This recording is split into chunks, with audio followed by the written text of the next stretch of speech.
à tous.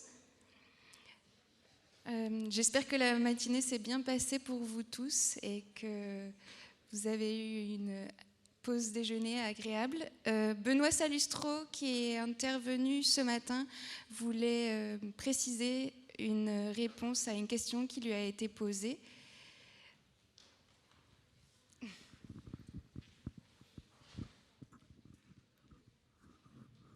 Oui, je prends juste 2 minutes de la séance supplémentaire pour préciser en fait et pour corriger une réponse que je vous ai donnée tout à l'heure concernant la liste des œuvres prioritaires. Je ne sais pas qui m'avait posé en fait, je ne sais plus qui m'avait posé la question et me demandait si les prêteurs d'œuvres en fait étaient au courant de cette liste. Est-ce qu'on informait en fait les prêteurs extérieurs de cette liste? Alors, je vous ai répondu que oui. Je vais juste moduler un peu ma réponse, parce que la réponse est non. Mais je vais la préciser. Non, on ne diffuse pas la liste dans son intégralité, puisque la liste est un document confidentiel, parce que c'est un peu la liste au Père Noël, en fait. Il suffit de rentrer dans l'espace, et puis on s'aperçoit que voilà, si on prend ces 10-là, c'est bon, ça fait sa journée, son mois, son année, son siècle. Mais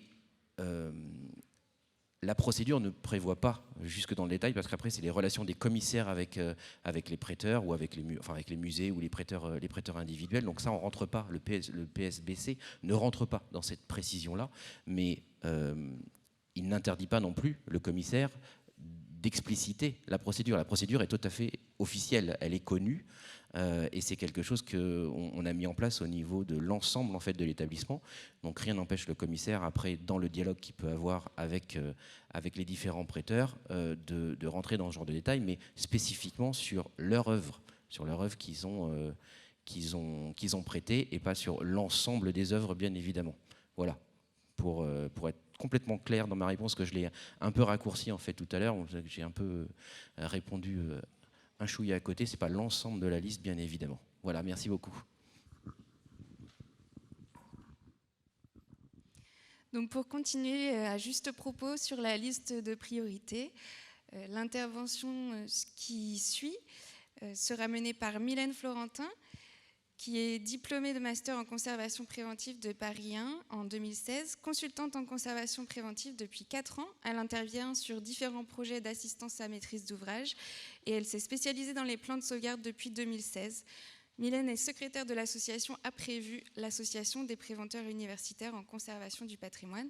Et vous avez eu l'occasion de la voir intervenir ce matin pour présenter le bouclier bleu.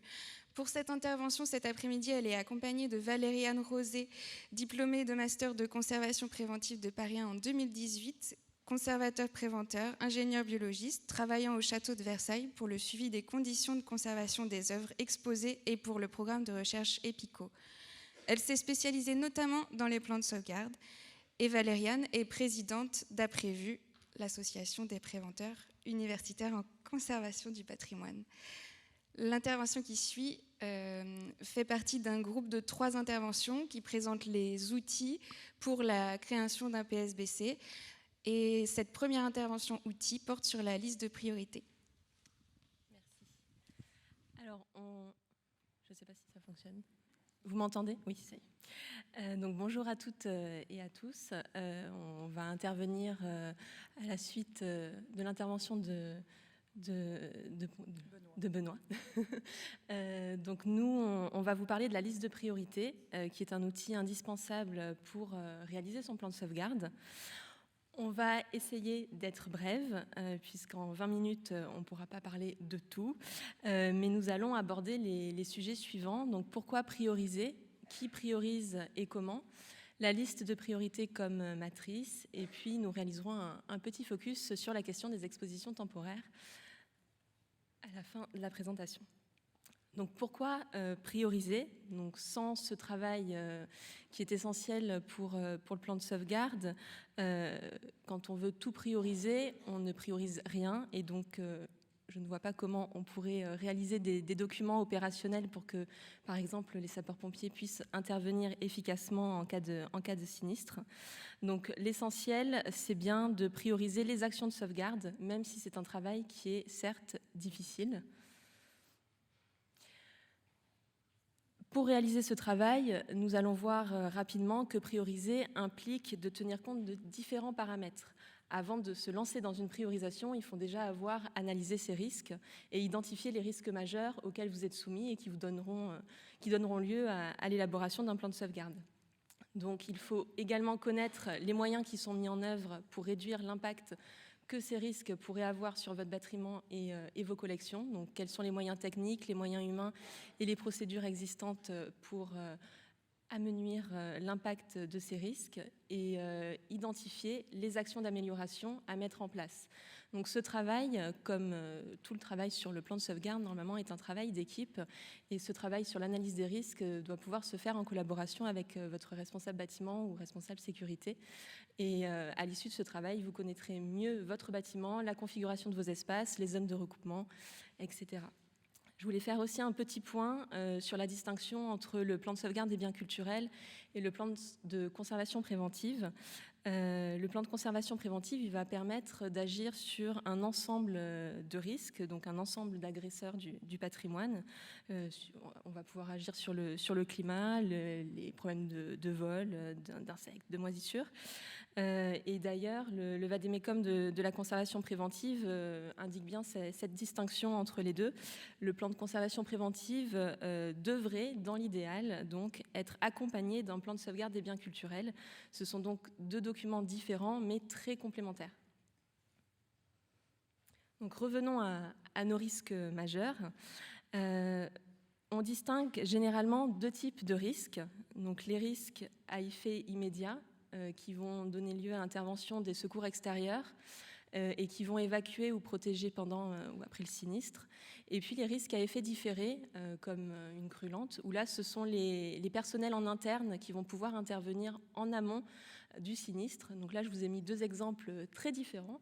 L'exemple du musée du Louvre et puis l'exemple d'un tout petit musée qui a mis ses collections hors d'eau lors des grandes marées en 2020. Donc même quand on est une toute petite institution, on peut mettre en place des choses efficaces. Un autre paramètre qui est important pour la priorisation, c'est la configuration de vos espaces. Je vais vous donner deux exemples très différents, notamment sur l'incendie. Si vous avez un bâtiment qui est organisé avec des recoupements coupe-feu 2 heures et un autre bâtiment où là vous avez tout en boiserie, aucune porte, même pas par flamme, la vitesse de propagation va être très différente et donc forcément la manière de prioriser va l'être également. Sur le premier bâtiment qui est très bien recoupé, là vous allez pouvoir réaliser votre priorisation par zone de recoupement par exemple. Et sur le deuxième bâtiment où là la propagation sera très rapide, il faut penser à l'intervention des pompiers, là la priorisation se fera plutôt à l'échelle du bâtiment. Et puis, il y a la question de l'inondation aussi, notamment la question de la crue lente. Il est très important d'identifier la hauteur de crue à laquelle le site peut être inondé ou les remontées de nappe, puisqu'il n'y a pas que l'inondation par débordement, il y a aussi les remontées de nappe, et quels espaces vont être touchés, ainsi que les collections, pour pouvoir organiser un rétro-planning de toutes les actions d'évacuation à mettre en place en amont. Donc, qui priorise et comment? Donc, il y a plein de cas de figure. Il n'existe pas un seul cas de figure. Comme je l'ai dit au tout début, le plan de sauvegarde, ça doit être un travail d'équipe, il doit être partagé. Il faut vraiment pouvoir sensibiliser l'ensemble des acteurs, puisque en cas de sinistre, ils vont intervenir. Pour le travail sur la priorisation, parfois, il arrive que ce soit le responsable scientifique, qu'il n'y ait qu'un seul responsable scientifique, qui réalise ce travail, mais généralement, on rencontre plutôt des binômes, donc le conservateur, le responsable scientifique, en lien avec le référent plan de sauvegarde, qui est un petit peu la cheville ouvrière du plan de sauvegarde et qui est moteur dans cette équipe sur le travail sur le plan de sauvegarde. Donc ça peut être le chargé de collection, le régisseur, le chargé de conservation préventive, etc. Et puis, dans certains cas, ça se fait de façon beaucoup plus collégiale, notamment parce qu'il peut y avoir de nombreux conservateurs. Si vous avez une dizaine de conservateurs, il va falloir qu'ils accordent leur violon pour l'objectif commun qui est la priorisation pour qu'elle soit efficace et opérationnelle en cas d'intervention des pompiers. Et puis, j'ai également eu le cas où un chargé de collection avait fait son travail de priorisation avec un conservateur. Et ils ont également demandé aux agents de salle et aux médiateurs quel était leur avis pour pouvoir continuer d'affiner cette liste. Donc là, c'était un vrai travail collégial. Donc c'était une petite institution, mais voilà, ils ont fait un vrai travail collégial. Alors, ensuite, à chacun sa méthode. Il n'y a pas une seule méthode qui est mieux qu'une autre. Chacun intervient sur ce travail de priorisation à sa façon, mais la méthode qui est commune est que des critères sont prédéfinis. Donc, les critères, ça peut être la rareté, la valeur historique, l'unicité, la valeur d'assurance. On en a un petit peu parlé ce matin. Si ce travail est réalisé de façon collégiale, il est très important qu'une grille de critères soit réalisée en concertation. Donc, il peut y avoir des séances de groupe entre conservateurs et responsables scientifiques pour déterminer quels vont être les critères qu'il faut retenir pour effectuer cette priorisation. Il y a également la méthode Mazo qui existe, qui fonctionne également sur la base de critères. Et puis je me permets une petite aparté, le ministère de la Culture avec le C2RMF est en train de développer également une solution pour intégrer à une base de données ces critères de priorisation et donc aider les responsables scientifiques à prioriser leur collection. Pour vous donner un ordre d'idée, donc on revient un petit peu aussi à ce qui a été dit ce matin, il est très important, notamment pour les risques à effet immédiat tels que l'incendie, de compter en termes de nombre d'allers-retours de binômes de sapeurs-pompiers, puisque c'est eux qui vont intervenir. Et donc, on donne un ordre d'idée en chiffres, parce que ça permet d'avoir un cadre auquel il faut se tenir. Donc, ça représente en priorité 1 environ 10 priorités, donc 10 allers-retours. Donc là, ce sont vraiment les priorités des priorités. En général, cette priorité est réalisée par étage, mais là encore, ça dépend de la configuration de vos espaces. Et en priorité 2, on identifie en général 5 priorités par salle, ce qui permet d'avoir une répartition des priorités, qu'elles ne soient pas toutes concentrées dans un seul espace de votre établissement. Si jamais les pompiers devaient intervenir dans une zone localisée de votre établissement, ils pourraient continuer à évacuer des zones qui pourraient être touchées par des fumées notamment. Donc, le but pour les risques à effet immédiat n'est pas de tout sauver, encore une fois, sinon on ne sauve rien, ou la banquette qu'il ne fallait pas sauver. Et il faut également tenir compte de l'intervention des sapeurs-pompiers. Pour les risques à effet différé, vous pouvez ajouter un niveau de priorité 3 qui listera l'ensemble des biens culturels qui pourraient être évacués selon le temps d'évacuation que vous aurez estimé lors de votre analyse des risques. Le but là étant de sauver le maximum avant que le sinistre ne se produise et si c'est possible de le réaliser. Là, les risques à effet différé, on est sur une crue lente. Si on est sur des crues très rapides, malheureusement, il faut prévoir de garder les collections hors d'eau et de façon pérenne. Donc, il y a plusieurs cas de figure que je vais vous détailler en vous présentant différents modèles de listes de priorisation. Donc, en musée, monument historique, il y a déjà 2 cas de figure différents, si vous êtes en exposition ou en réserve. En réserve, vous allez pouvoir raisonner davantage en lot d'œuvres prioritaires, puisque vous n'allez pas sauver la gravure dans la boîte qui est dans l'étagère, vous allez sauver la boîte. En archives et en bibliothèque, on raisonne davantage en mètres linéaires. Et puis, dans les lieux de culte comme les églises, vous avez d'autres difficultés, notamment les hauteurs d'accrochage des collections ou les pièces fermées, les meubles fermés. Enfin, on va le voir un petit peu en détail.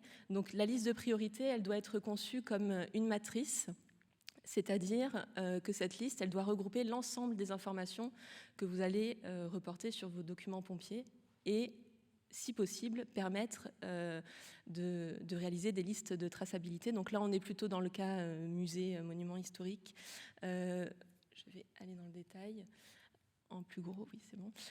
Donc, on retrouve au tout début du tableau la localisation de l'œuvre, l'image plutôt en contexte, le numéro de l'œuvre prioritaire dans le plan de sauvegarde, puisqu'on ne va pas utiliser le numéro d'inventaire, l'identification de l'œuvre avec le poids, le mode de présentation, sa sensibilité au feu, à l'eau et au suie, et puis un dernier cadre sur les actions à réaliser. Donc, est-ce que c'est à protéger sur place, est-ce que c'est à évacuer, le nombre de personnes nécessaires, le matériel nécessaire, les manipulations, Et puis nous avions ajouté des petits dessins de manipulation que vous avez pu voir au début, pour les ajouter aux fiches pompiers, puisque des dessins, c'est toujours plus parlant que plusieurs phrases, pour qu'ils puissent intervenir efficacement. Et on a rajouté également 2 petites colonnes pour l'encombrement des collections, puisque ces œuvres qui sont priorisées, à la fin, il va falloir qu'elles partent dans une zone de repli. Et donc, ça vous permet d'identifier si vous allez avoir la place nécessaire dans votre zone de repli. Pour le cas de figure des archives, là, ce qui est essentiel, c'est vraiment de pouvoir identifier où elles sont localisées, puisque là, vous n'allez pas mettre une photo d'une boîte d'archives, elles se ressemblent toutes. Donc, il est très important de pouvoir les identifier et de pouvoir les marquer au sein des magasins d'archives ou de bibliothèques, donc soit avec des grandes bandes de scotch réfléchissants, soit avec également les logos réfléchissants du bouclier bleu. Il est également important d'identifier quelles sont les boîtes qui sont hors format, qui nécessiteront du matériel un petit peu plus adapté et qui sont hors normes.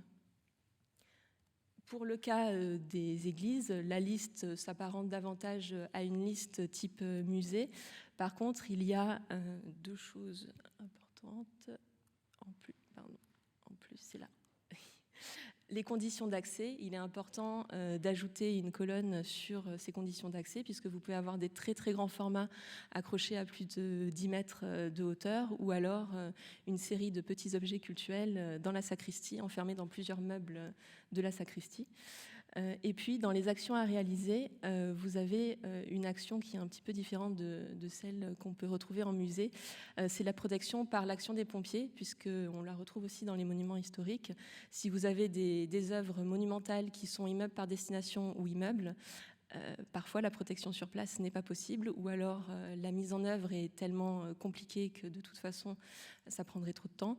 Et donc là, il est très important de pouvoir travailler avec vos services de secours pour identifier par quels moyens, donc lors de l'intervention, ils pourront sauvegarder le jubé, l'orgue, les parties de vos bâtiments. Et donc ça me permet d'appuyer sur le fait que tout ce travail, il est réalisé par les responsables scientifiques en concertation avec leurs équipes, mais qu'il est très important, lorsque vous avez réalisé votre liste, de la présenter à vos services de secours et de présenter toutes les modalités d'évacuation que vous avez envisagées, puisque c'est eux qui vont intervenir.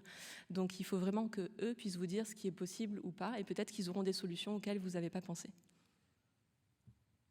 Je laisse la parole à Valériane. Alors, bonjour à tous. Je vais donc continuer sur le même sujet, à savoir la priorisation des œuvres, mais cette fois, je vais me focaliser sur un sujet un peu délicat, qui est celui des expositions temporaires.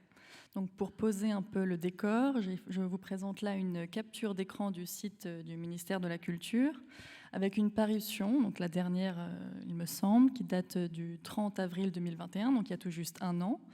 Et il y avait, donc, dans un document qui se présente sous forme de document PDF de 6 pages, quelques phrases qui nous intéressent particulièrement, que je vais citer. « La priorisation et la localisation des biens doivent pouvoir s'étendre aux objets temporairement présents dans l'établissement patrimonial, bien reçus en dépôt et bien prêtés lors d'expositions temporaires. Cela pose la problématique des biens non portés à l'inventaire du musée, qui doivent donc être informatisés et inclus au PSBC selon des modalités évitant toute ambiguïté sur le statut des collections. » Donc en effet, pour le sujet de la priorisation des œuvres dans le cas des expositions temporaires, on voit tout de suite qu'il va y avoir un souci, c'est que le but d'une exposition temporaire, c'est de rassembler des œuvres qui viennent de plusieurs institutions. Il peut y avoir également des œuvres qui viennent de prêteurs privés. Et il y a un autre problème qui intervient, en général, c'est celui des rotations. Quand on est dans des musées comme le musée du Quai Branly ou le Palais Galliera, où on présente même dans les salles d'exposition permanentes des collections qui sont très sensibles pour des questions de conservation préventive, on va devoir faire des rotations de ces œuvres. Donc, je vais commencer par quelques généralités. Donc, on aborde la question du plan de sauvegarde des expositions temporaires un petit peu comme un plan de sauvegarde pour les collections permanentes ou les réserves, c'est-à-dire on nomme une personne qui va être responsable de la réalisation de ces listes d'œuvres prioritaires. Donc, comme Benoît l'a présenté ce matin, en général, c'est le commissaire ou les commissaires d'exposition qui peuvent être validées évidemment par le directeur. Ensuite, pour ces fameux nombres d'œuvres prioritaires, encore une fois, on sait qu'en général, on a tendance à dire que tout est prioritaire. Donc c'est pour ça que nous, on demande toujours, quand on intervient pour aider des établissements, d'essayer de lister une dizaine d'œuvres prioritaires, qu'on appellera nous les P1, et on demande quelle est ce qu'on appelle la joconde de l'exposition temporaire, c'est-à-dire vraiment l'objectif prioritaire. Et ensuite, pour rassurer aussi les commissaires d'exposition, on leur donne la possibilité, et ils l'acceptent toujours, de nous donner des œuvres qui sont donc des priorités 2, qui interviendraient dans un deuxième temps. Encore une fois, là, ce nombre, j'ai présenté 20 œuvres, ça va dépendre, comme on l'a dit, du type d'établissement, de la configuration des salles d'exposition, encore une fois, de ces histoires de recoupement, si l'exposition est sur un seul et même plan, sur 2 étages. On sait bien que pour des grands établissements, la difficulté, c'est qu'il peut y avoir même plusieurs expositions temporaires simultanément. Il y en a aussi plusieurs par an. Encore une fois, je recite la présentation de ce matin où on disait qu'il pouvait y avoir jusqu'à 14 expositions temporaires au Centre Pompidou. Donc ça voudrait dire 14 mises à jour aussi. Donc c'est beaucoup de travail. Ensuite, je rappelle que le nombre d'œuvres prioritaires peut varier un petit peu parce que finalement, sur le plan opérationnel, ce qui nous importe finalement, c'est le nombre d'allers-retours. Encore une fois, là, je vous ai mis un petit dessin d'un commandant des opérations de secours et le binôme pompier qui interviendrait pour évacuer les œuvres. Si jamais on a une œuvre, si je prends une peinture grand format, évidemment qui va nécessiter un temps de décrochage, puis les 2 pompiers pour l'évacuer. On a une œuvre évacuée pour un aller-retour. Si on est dans le cas de des petites aquarelles, évidemment, le binôme va pouvoir en décrocher plusieurs en même temps et avec un aller-retour, on va sauver plusieurs œuvres. Ensuite, qui va finalement mettre à jour tous ces documents? En général, une fois que le commissaire d'exposition a donné sa liste d'œuvres prioritaires, c'est souvent le régisseur ou le responsable de conservation préventive quand il y en a, mais parfois c'est une même personne, souvent d'ailleurs, qui a cette double casquette, qui va être en charge donc de mettre à jour ces documents. Combien de documents ça représente? En général, le volet qu'on appelle donc volet musée ou volet interne reste à peu près inchangé. Donc ça va être la réflexion sur les scénarios d'évacuation, sur la liste du matériel qu'on a à disposition. Alors que le volet pompier, c'est celui-ci qu'il va falloir mettre à jour. Ça concerne la liste des œuvres prioritaires, les fichiers pompiers, c'est-à-dire fiches œuvres pour le binôme et les plans pompiers pour le COS.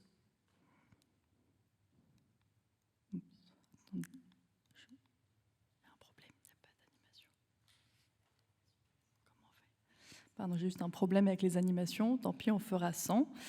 Donc là, maintenant arrive la fameuse question, comment choisir les œuvres prioritaires? Alors nous, évidemment, on est là juste pour essayer d'aiguiller les commissaires ou les conservateurs du patrimoine qui ont cette lourde tâche. Et on leur donne quelques indications. Donc évidemment, il semble logique qu'il va y avoir ce qu'on appelle l'intérêt de l'œuvre, c'est-à-dire sa valeur scientifique, artistique, historique, sa rareté. Donc la petite animation que j'aurais voulu vous montrer, que je trouvais parlante, quand on a fait une visite au musée d'Orsay avec un conservateur chargé des peintures impressionnistes, donc pour ne pas le citer, monsieur Paul Perrin, il a eu il s'adressait aux pompiers, mais un exemple que je trouvais très parlant. On est allé dans une salle où il y avait un grand format d'une peinture de Joachim Sorolla, donc qui peut paraître artiste secondaire, et il expliquait que cette œuvre-là était une œuvre prioritaire par rapport, par exemple, à une peinture de Gauguin ou Picasso qui peut se trouver à quelques salles de celle-ci. Il expliquait que ce n'était pas forcément donc la valeur ou l'intérêt de l'artiste là qui avait foi, mais c'était finalement le fait qu'il n'y avait pas d'équivalent dans les autres établissements dans le monde.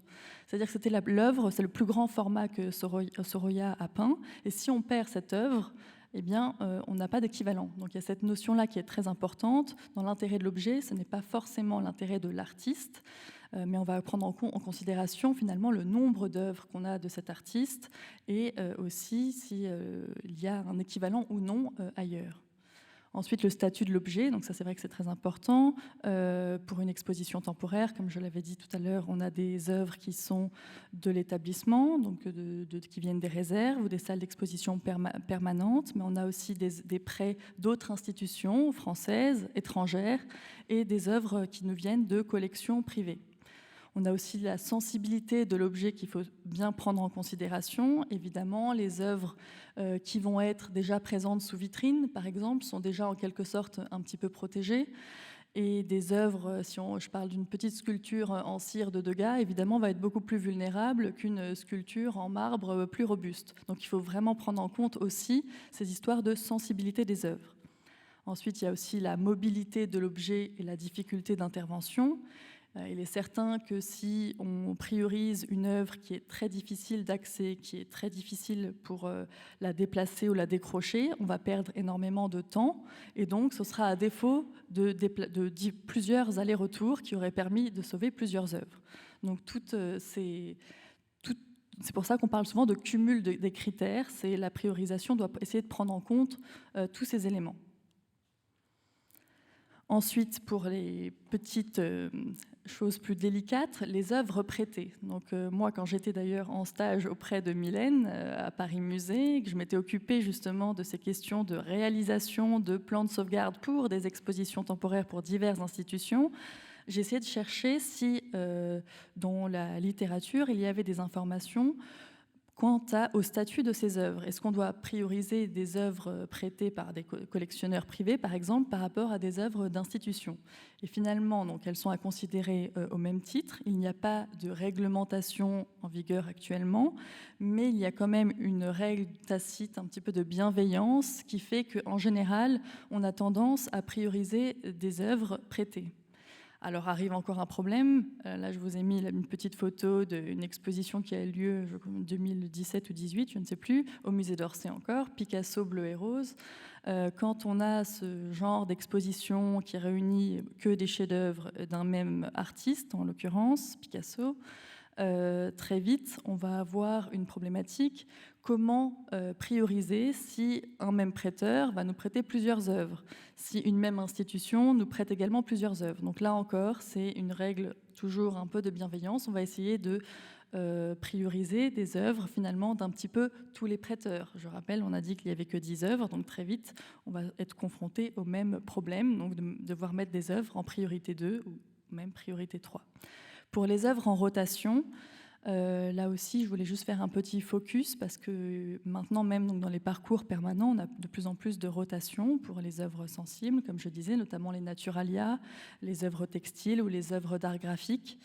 En général, dans une exposition temporaire, si une œuvre est priorisée et qu'elle va être en rotation, elle va être logiquement remplacée par une œuvre de même nature, en général du même artiste. Et donc, on pourrait imaginer que l'œuvre en priorité pendant la première partie de l'exposition temporaire serait encore priorisée durant la deuxième partie. Là, je vous fais un exemple très rapide avec une fiche œuvre. Bon, c'était pour une exposition temporaire au Palais Galliera. Quand il y a une rotation, là, la fiche œuvre, on présente les deux œuvres qui étaient présentes donc au début et à la fin de l'exposition. Et il suffirait, donc, quand le COS donne cette fiche œuvre à son binôme de sapeurs-pompiers qui va évacuer l'œuvre, que le responsable PSBC, qui logiquement, lui, est responsable donc, de la mise à jour de ces documents, signale que telle ou telle œuvre est là. De toute façon, le pompier verrait bien qu'il y en a une ou l'autre. Ensuite, le lourd travail finalement pour les expositions temporaires, comme je l'ai aussi évoqué au début, c'était ces histoires de mise à jour. Donc si jamais on a 2 expositions temporaires, ça voudrait dire 2 mises à jour.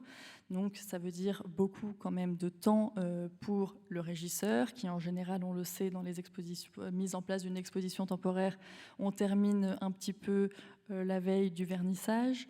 Donc parfois, la réalisation du plan de sauvegarde des expositions temporaires débute au début de l'exposition et comme la durée peut être limitée, de 2 à 3 mois, très vite, finalement, c'est un lourd travail pour très peu de temps. C'est pour ça que c'est quand même assez rare à ce jour, je trouve, qu'il y ait des plans de sauvegarde des expositions temporaires. C'est pourquoi moi j'avais mis en place un petit guide d'aide pour les régisseurs, pour essayer de rappeler que c'est pas non plus insurmontable d'obtenir ces fameuses listes des 10 œuvres et d'avoir une trame de documents pour essayer de gagner beaucoup de temps ensuite pour la réalisation des mises à jour.